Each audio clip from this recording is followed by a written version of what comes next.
But I want you to turn, if you can, to Job 29. And I think Job 29, for me, describes what a God-consumed life is like.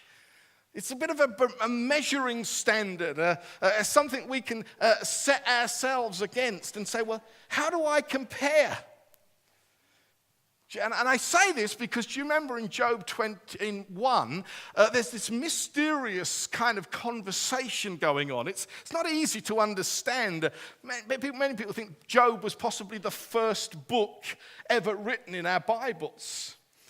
And so it's a very ancient book, and somehow there's this mysterious conversation going on between God and Satan. And God says this to Satan. He says, have you considered my servant Job? There is no one like him on the earth whose heart is blameless and pure. When I read that, I thought, my goodness. What kind of man was Job that the Almighty God would look at him and say there is no one like him on the earth? Have you ever thought of that? What stood out? What were the characteristics of his life? Well, let me read these to you. And some of it's a bit flowery language. And I'm going to just read quite a few verses. Job 29.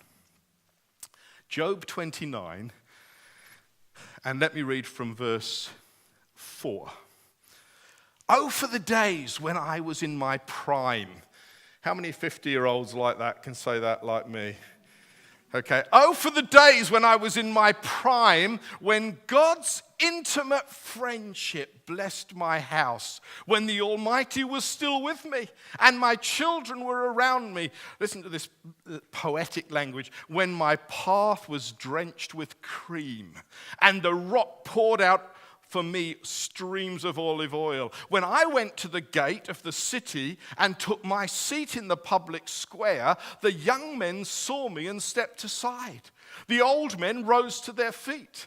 The chief men refrained from speaking and covered their mouths with their hands. The voices of the nobles were hushed and their tongues were stuck to the roof of their mouth. Whoever heard me spoke well of me, and those who saw me commended me. Why? What's a God-filled life like? Let's read this. I rescued the poor who cried for help, the fatherless who had none to assist them. The man that was dying blessed me. I made the widow's heart sing.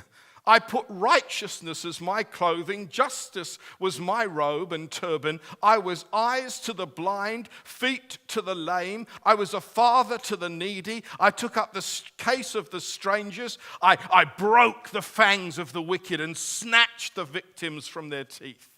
Well, you can preach that, couldn't you? I thought I will die in my own house. My days as numerous as the grains of the sand. My roots will reach into the water, and dew will lie all night on my branches.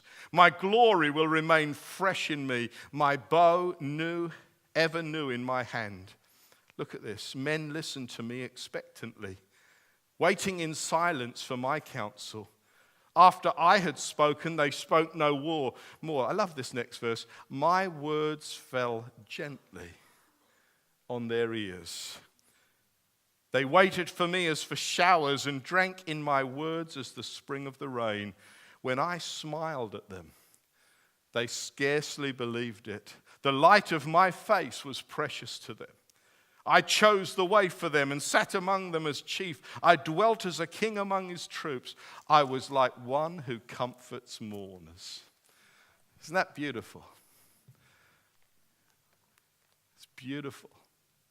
You see, here's a man. I'm not surprised when God saw this man's life. He said, wow, there's no one like him on the earth. His heart's pure. His heart's blameless.